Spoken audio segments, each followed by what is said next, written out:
Welcome back to another reading and correcting with me, Kindar, the Tiger Writes, and Ty, the Tiger Supervisor. These are where I read a chapter from one of my books and correct it as I go. If you want to listen to these live, it's every Tuesday morning, 8 a.m. Eastern Time on Twitch. And if you're looking to support me, that's on my Patreon. Today, we are doing chapter 36 of Fractured Families. Tristan, are you okay? The word went out of Alex's mouth before he could stop himself. The darkness was total. None of the low light from before. He'd lost track of the Somalian during the fight against all the holographic version of himself. Alex? Tristan's deep voice. Is that you? It is. Are the hesitation in Tristan's voice scared Alex more than the fight had. Are you the real one? Or one of Justin's copies? He clenched his teeth. I'm real. The others vanished when the system shut down. He headed towards the voice. There was a curse. Zephyr. Crimson, any chance you can bring the lights on? The lights back on? His voice was shaking. No terminals in range. More cursing. You okay? I don't like the dark. Really? He reached where he thought Tristan should be, but his hand didn't touch anyone. If he'd move, Alex was going to scream. Yes, really. The dark is when Arconix comes out. There was a shudder in the voice. I don't know what those are, but there aren't any here. His hand clamped on his, and he had a knife at that person's throat, feeling the fur tickle his fingers. Plural. He missed Zephyr's reply and forcing himself not to cut it open. Alex, is this you? Please, I'm not going to hurt you. I promise. He put the knife away and felt along the arm, over the band, and he reached Tristan's face. As his hand touched the muzzle, he felt him lean into the touch, and he almost pulled away. Everything tell him this couldn't be Tristan. I wish you were here, Alex. The wistfulness in his voice made Alex want to yell at him. I wish I could show you just how much I love you. The comment reminded him Tristan was naked and of the state intense fight left him in. He had his hand to his Somalian stomach before he stopped himself. This was not the time for it, and this wasn't the Tristan he wanted to do it with. He cursed the universe again and brought up his hand to Tristan's other arm, feeling the wetness along it. Are you hurt? This felt worse than the dried blood in Tristan's chest fur. Zeph, he cursed. Mary was the one with the Somalian-rated eels. I'm fine, Tristan said. It's just a thing I made for Mary. What? It got broken in the fight and now it's leaking. Can I ask a question? Zephyr asked, raising his voice. I still can't bring the lights on.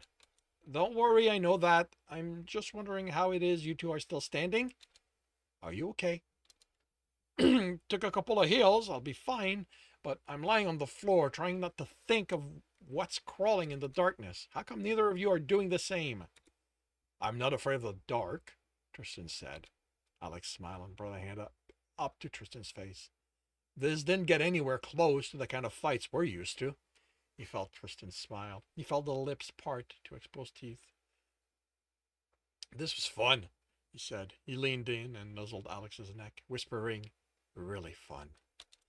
Alex shivered and stifled a moan as Alex licked his skin. He felt a hand on his ass and he was pressed against the Somalian. Yep. Yes, he was definitely excited. This wasn't the time, Alex reminded himself as he reacted to the touch, the memories of what Tristan could do to him.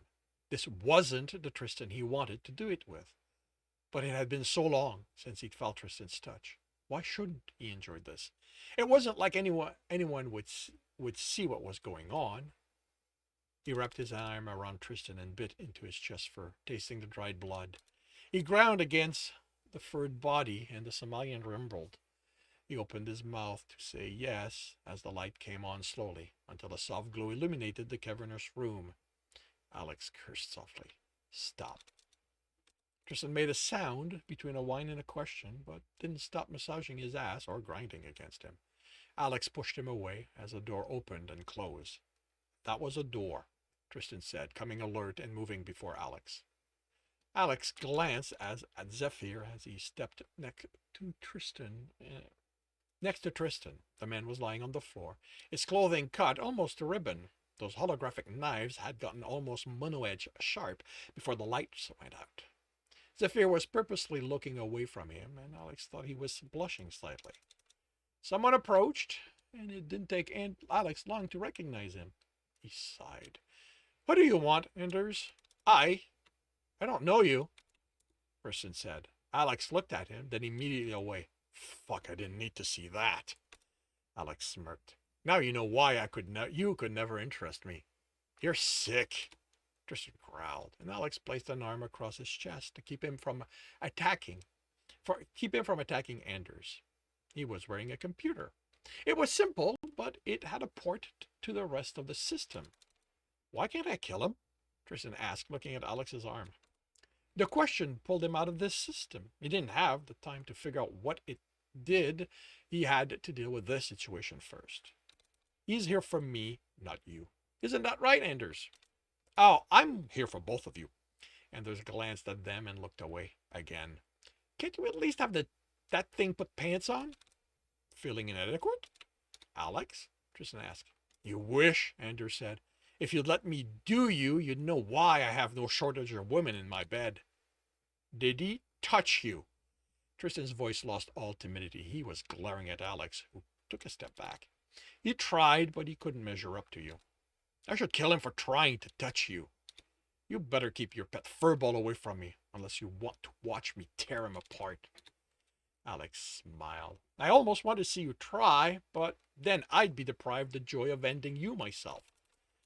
I don't think you can kill him, Tristan said. Alex ground his teeth and wished Tristan would keep quiet. See, the furball knows how things are. He knows a superior fighter when he sees one.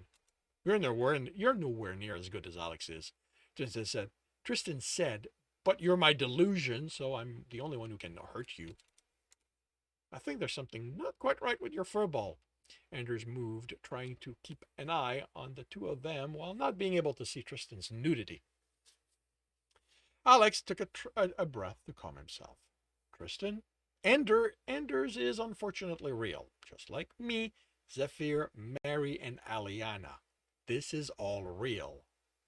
Tristan looked around. If it's all real, where are all the dead we killed? All the dead yous we killed. Alex sighed. They were holograms, remember? No, they were you. Yeah, you really picked a winner here, Anders said, grinning. Shut up, Anders, Alex said. Look, I need you to trust me. Let me deal with Anders. It shouldn't take long. He pulled the earpiece out of his pocket. Tristan looked at the man, at Alex, then the earpiece. Fine, he said, sounding petulant. He took the earpiece out of his hand. But you don't need this. I do? Alex motioned for him to put it back. But you said this was real. I don't have the time to explain, he hissed softly, but I do need it. Worry flitted across Tristan's face as he searches Alex. He placed a large hand on the side of Alex's face and rubbed his thumb through the hair there, over where the implant had been installed. Alex fought the urge to lean into the caress, focusing on Tristan's eyes, who seemed to finally be working things out on his own. He placed the earpiece back in Alex's hand. He closed the hand over it. Don't leave me, Alex. I can't take it. I won't be able to deal with losing you again. Alex smiled maliciously. You don't have to worry about that. This won't be the first time I've kicked his ass. Tristan's hand closed over his and his eyes grew hard. You let him live? Alex felt better at having that anger directed at him. His Tristan was coming back. It was before you taught me better. Don't worry. This is the last time he's ever going to bother me. Tristan nodded and let go of his hand. He stayed where he was as Alex stepped away. Anders looked relieved to move away from the naked Somalian. How can you let that thing touch you like that? Anders asked, not bothering to hide his disdain. Loving him has a lot to do with it. Anders snorted. That isn't an im, it's an it. They're only good for hard labor, if even that. Alex smiled.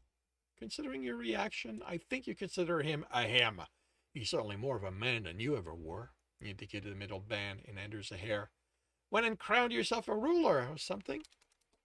Anders ran a finger along it and resettled the band. You like it?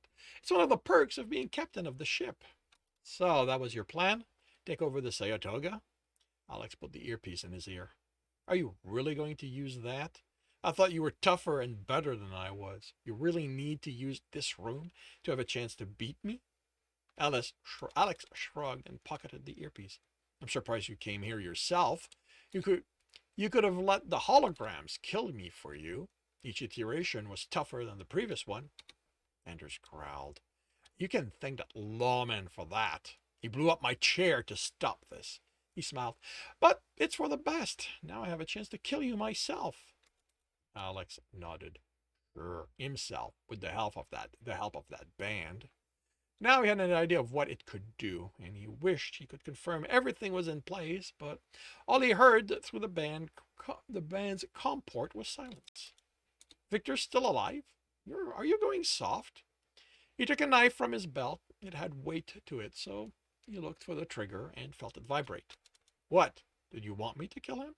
No, but when he wasn't with my group, I figured he was in yours, and that the first thing you'd do was kill him. What kind of monster do you take me for? Anders took position, raising his fist. Alex noticed the man was without a gun. It explained why he hadn't just shot him down on entering. Oh, you're not a monster. You couldn't be one even if you tried. What you are is an idiot who thinks killing people is how you engender loyalty. Anders began moving, circling Alex. Alex moved with him, catching Tristan's impatient expression. I notice you still haven't asked about short stuff. Will's alive. How do you know? For one thing, you still need him. For another, I know what Captain Muron is going to do to you if you hurt him. That's only true if I go back to the galley, which I have no intention of doing. After all, I didn't go through the trouble of explaining to the good captain the value of having me here to protect you and William, just to go back to being under his boots. I can just imagine how difficult that was. Alex grinned. It had been simpler than he'd expected to convince Captain Moran to let Anders come. When the man suggested it, he was beginning to worry Anders wasn't going to be satisfied being the highest ranking crew member other than his command staff. Anders frowned. You really thought this was your idea? Who do you think arranged for you to find out I wanted to borrow Will? Come on, Anders, you're dumb. But tell me you aren't that dumb. Alex, Tristan growled. If you don't kill him right now, I will. Reminiscence over, Alex said, to which Anders' only reply was a glower before running at him. Alex blocked the punch, sliced at his stomach, but Anders moved and the blade cut air. It had been too long for him to remember the little of how he'd seen Anders fight, and as much as Tristan wanted this over quickly, Alex wanted to make the man suffer for a while. At least, force him to bring out his obfuscated weapon. Anders came again, in a series of quick punches and kicks that Alex blocked and dodged, slamming an elbow in the man's face at the last moment before stepping out of range. Anders wiped at his mouth and sneered at the blood. When the man ran at him again, Alex blocked the punch, but barely noticed the foot coming at his knee. He moved it so the impact was glancing instead of full on, but he limped away. Anders grinned at him. Tristan? Alex? Tristan called. Stop playing. End this now. Stay the fuck out of this! Anders yelled back, glaring at Tristan. Transparent blocks of light appeared around the Somalian's arm and legs, and Anders stared at them. Alex tackled Anders, and they landed on the floor. He had the knife coming down when the flash of light sent him flying back. He threw it before crashing down, but there was another flash of light as Anders raised his hand to protect himself, and the knife clattered to the ground. Anders laughed as he stood. So that's how the fucking thing works. Alex stood and took another knife, polycarbon by the weight. I wouldn't if I were you, Anders said, motioning to Tristan. He was being pulled apart by the light boxes. One appeared around his groin and turned opaque. There, now I don't have to see that anymore. He smiled. I wonder what I can have it I can have happen inside it. Tristan looked like he was holding back a scream. Any injury you give him, Alex said, taking out a second knife, I'm going to give you. So you'd better think about what you're doing. Anders looked at him and lost his smugness. He might have had the superior weapon, and Alex had no idea if his contingencies were in place, but he was going to kill the man, and it had to be visible in his face. You can't beat me, Anders said. I control this place. Then go ahead and kill me. Alex ran at him, and Anders made motions. Nothing happened until Alex was about to slam a knife in his chest. Anders screamed in what sounded like terror, and there was a flash of light. Alex landed, rolled, took out another knife. The edge lit up as he stood. Anders was feeling his chest, surprise on his face. When he looked at Alex, there was no confidence there until his body was covered with a thin layer of light. Armor made of light. Anders smiled. Knives formed in his hand. Laser knife against light armor. Would it do anything? No. Laser knife against force field cover with hologram. That he knew he couldn't beat. He'd have to count on the fact Anders didn't seem to have a conscious control over it to stay alive until he got a signal. Alex strode toward him and Anders waited. His armor seemed to react to his movement instantly. Alex let the sound of the headband processor flow around him, since he couldn't do anything about it yet. Anders slashed and thrust, forcing Alex to parry and dodge. The laser knife stopped the light blade, but the polycarbon one was sliced into two. Alex discarded it as he backed up and pulled another one, throwing it away as the weight told him it was also polycarbon. He took another one, vibroblade. Would that do any good against force field? Find out soon enough. He slashed at Anders, who didn't even bother trying to block, letting the armor turn the blade aside while he stabbed at Alex. Alex moved out of the way, but the armor around Anders' fist expanded. The knife missed him, but the impact still sent him flying. He landed on his back and needed to catch his breath. That had been harder than Anders should have been able to punch. He heard the difference in the sound behind the headband processor and remembered the mask as he was opening his mouth. He took the earpiece out and put it in his ear. Tell me you're there. No fucking way. Anders was before him, faster than he should have, and he had the earpiece out of Alex's ear as he rolled out of the way. He tried to get his feet, and a kick sent him flying. He heard something, but the pain kept him from understanding it. I did some reading on you coercionist type. Anders opened his hand, and the pieces of the earpiece fell to the floor. He leisurely walked toward Alex as he picked himself up. The earpiece isn't enough. You need to be able to focus. Tristan roared, and Alex glanced at him as he pulled out two other knives. It sounded like he was in pain. He cursed himself. Anders was who he should be focusing on. The fist hit him in the face, and he staggered back. You think you're so smart, don't you? Anders swung again, but Alex dodged. Well, I'm not letting you take this away from me. You're not the only one who can tell machines what to do anymore. I'm in charge, not you. Alex grabbed another knife, only for Anders to punch him and make him lose his grip. He took another one and blocked the incoming blade with it, and discovered that vibroblade didn't do much against force field edges. He did divert the knife enough it sliced Alex's side instead of planted itself in his chest, but he had to throw it down and patted himself for another one. Out of knives? Anders smiled as Alex grabbed one at the small of his back and slashed. Anders stepped back reflexively. I'm never out of knives. That isn't going to help you. Alex swung a fist and Anders blocked it. The strength behind the impact sending a lance of pain through it as it